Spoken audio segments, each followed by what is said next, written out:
Saudi আরবের মদিনায় অবস্থিত ঐতিহাসিক কবরস্থান হল জান্নাতুল বাকি। এটি মসজিদে নববীর দক্ষিণ পূর্ব দিকে অবস্থিত। আরবিতে বলা হয়ে থাকে বাকিউল গারকাত। পূর্বে এই জায়গাতে কবরের উপরে স্থাপনা ছিল, পরবর্তীতে সৌদি আরবের সরকার তা ধ্বংস করে দেন। এই কবরস্থানটি ঐতিহাসিকভাবে অনেক গুরুত্বপূর্ণ।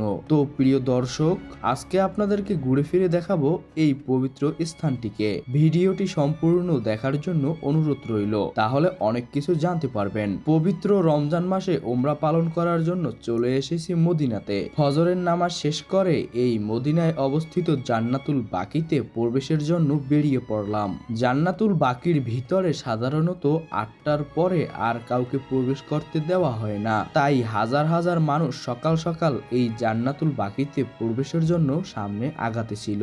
আমিও তাদের সাথে যাচ্ছি। পবিত্র মদিনার বাতাসে যেন রয়েছে এক ধরনের প্রশান্তি। আমি প্রথম এই জান্নাতুল বাকি দেখব, যেখানে শুয়ে আছে নবীজি সাল্লাল্লাহু আলাইহি ওয়াসাল্লামের হাজার হাজার সাহাবীগণ। কিছুক্ষণ পরে আমরা চলে আসলাম জান্নাতুল বাকির গেটে। সামনে যেমন মানুষ দেখতে পাচ্ছেন, এই মানুষের ভিতর থেকেই আমি এখানে এসেছি। সবাই এই সুন্দর মুহূর্তটাকে ক্যামেরাবন্দি করতেছিল। মনে হয় কয়েক লক্ষ মানুষ এখানে জমায়েত হয়েছে। জান্নাতুল বাকির এই গেটগুলোকে এত সুন্দর করে সাজানো হয়েছে যা দেখার মতোই। সামনে এত এত মানুষ, সবাই কিন্তু আস্তে আস্তে ভিতরে ঢুকতেছিল।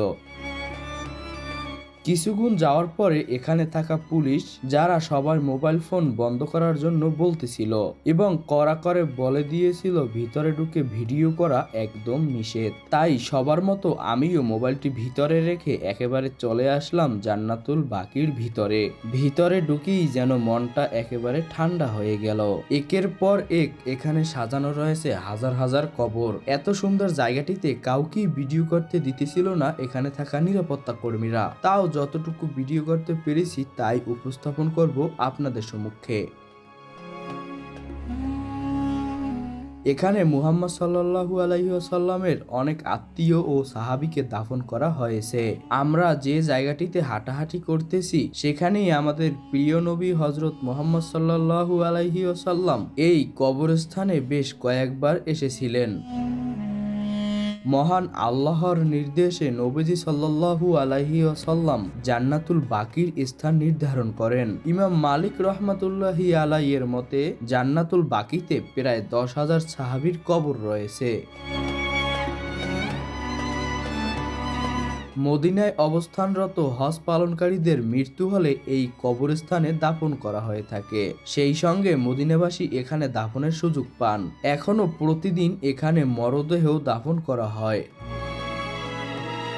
তবে জান্নাতুল বাকির কবরস্থানের সামনের ভাগে এখন আর নতুন করে কাউকে কবর দেওয়া হয় না, কারণ এই অংশেই রয়েছে সাহাবাদের কবর। অনেককে দেখতে পেলাম এখানে কবর থেকে মাটি নিয়ে যাচ্ছে, আবার কেউ কেউ কবরের মাটিতে হাত মুছে দিচ্ছিল। চারপাশ থেকে মানুষ সবাই জান্নাতুল বাকির ভিতরে ঢুকতেছিল। চোখ যত দূর যায় শুধুই দেখতে পাচ্ছি কবর আর কবর। এখানে দেখতে পেলাম অনেক সৌদি এই পবিত্র স্থান থেকে হেঁটে হেঁটে যাচ্ছিল, তাও আবার পুলিশের সামনে থেকে। তবে যা বুঝতে পারলাম, অন্যান্য দেশের মানুষের চেয়ে সৌদি আরবের মানুষের গুরুত্বটা এখানে বেশি দেওয়া হয়ে থাকে।